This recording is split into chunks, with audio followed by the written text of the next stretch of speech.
Hi, and welcome to CryptoBiography. I'm your host, Brandon Starr. This is episode 265 of CryptoBiography, and it is part 2 of The Smallest Magician. And here we go. She put the tome back on her master's desk and successfully returned to her chambers. She really hadn't gotten enough sleep, but she managed to do her chores with, she felt, enough energy not to draw attention. Normally, Kana did a lesson with her after dinner, but Emby saw that Kana herself was feeling tired and convinced her that she could study on her own. This was what she wanted. She couldn't risk copying more. She needed to catch up on her sleep, but she badly wanted to look at the notes she had copied from the tome and see what she could learn. She brought a late snack to her master, confirmed that he needed nothing else from her, and went back to her room. The tome called to her. She trimmed the wick, then lit her valuable candle, and noticed that her work of the night before had used up almost half of its height. Still, with the wax puddling, it might last longer from here out. Her small room had one small window that let in very little light, and she needed to read. Her night vision just wasn't well suited to reading. Her copy of the tome was in loose leaf, and she took a moment to number the pages so she could reorder them if anything happened. Then she started from the beginning.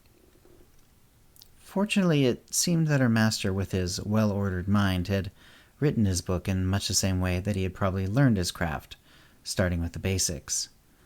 That night, she didn't learn or even try a single spell. Instead, she did her best to understand, through the very arcane language he was using, the theory behind magic. Magic, as she was starting to understand it, was something called energy. Her master also said that light and heat, as from a candle, was also energy. And movement was energy, too? She didn't fully understand, but she supposed it made sense that the magic would be something that makes things happen, like movement, rather than being something you could just reach out and touch. Her master said that the energy of magic was unique and that it was formed by the mind. This is where she completely lost the thread of his thought, at least for the time being. She hoped she could figure it out better once she kept reading.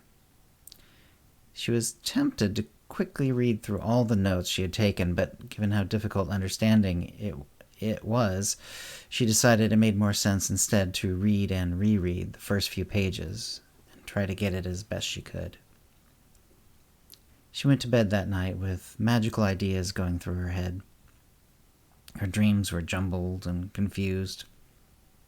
The next morning, she wondered what she had truly learned, but she was hungry to learn more.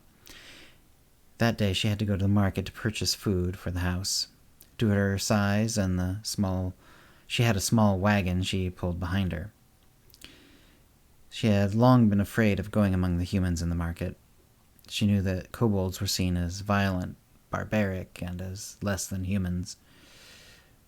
The one thing she had also noticed, though, is that the people she met and got to know liked her just fine.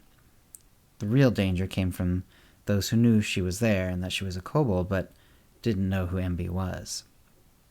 Because of this, she stuck to the stalls and the people that she knew as much as she could. Fortunately, Kana understood this as well, and only sent her out when she didn't need anything from one of the bad ones. Still, she saw, as she did every time she went to market, the looks of people who just weren't used to seeing someone who looked like her. The scales, the sharp teeth, the vaguely lizard-like face with a somewhat canine muzzle, the tail, the short stature, the thick fingernails that naturally grew to points. Though she was used in her turn to their stares, it really didn't make it any easier. She had first been attacked when she was only a few years old, less than a year after being saved by William Donegal. She'd been nervous ever since, though she tried to put on a brave face, as she had learned, to her cost, that showing fear to someone who saw her as a monster only caused them to attack. But all was not ill. Emby was today going to visit Lavera, who had one of the largest stalls in the market, and was on very good terms with her.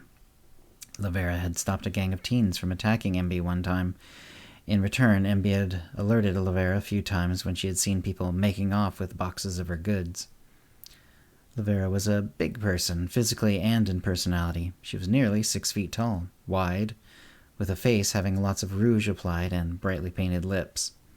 Her voice was loud as well, and her laugh could be heard clear across the market. In fact, Emby heard Lavera's laugh as she entered the market square. It was full and throaty and had all the joy of a person who had her freedom and knew it. Emby had heard Lavera talk about her husband, but always in the past tense. Apparently he had left, or died, a long time ago. She spoke about him very fondly, yet she had never seen Lavera with another beau. Sometimes Emby even suspected that Lavera might have made him up. Lavera was waving goodbye to a customer as Emby approached. Lavera immediately spotted her. "Emby!" she said so loudly that the word echoed slightly. Emby winced slightly, but she was smiling as she strode up to Lavera, wagon almost bouncing behind her. "Hi, Lavera." "You're a sight for sore eyes. You've missed you, girl." This was Lavera's usual way of talking, full of cliches, but friendly and full of energy. "Same here," Emby said, and meant it. "Here for some chit-chat, or do you have some food to buy today?" "Both," Emby said, which was the expected response. "Okay, let's see that list, and let's take our time filling it." Emby chuckled and handed her the list. Lavera looked over it approvingly. "Your writing has gotten very, very good. You've been practicing." "I have," she replied. She was glowing inside. Lavera's words touched her. "Legibility's good, too," Lavera said, perusing it. She seemed to finish her examination of Emby's list. "Well, we can certainly get all this for you, my friend," she said, "so why not tell me what's going on in your life?" Emby could only think of one thing going on, but she absolutely could not tell Lavera or anyone about it. "It's been pretty quiet," she said, "though you're right," she added, by way of keeping the conversation going. "I've been practicing my writing, lots."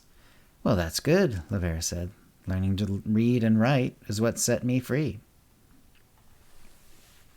And that's the end of the story for this week. I hope you're enjoying it. I'm certainly enjoying writing about it, about Emby and Laverna and everyone else.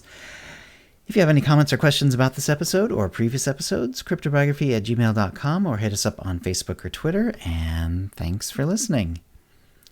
Words and music, copyright 2022, CryptoBiography LLC, all rights reserved. Characters and events are fictional, fictionalized, or satirical.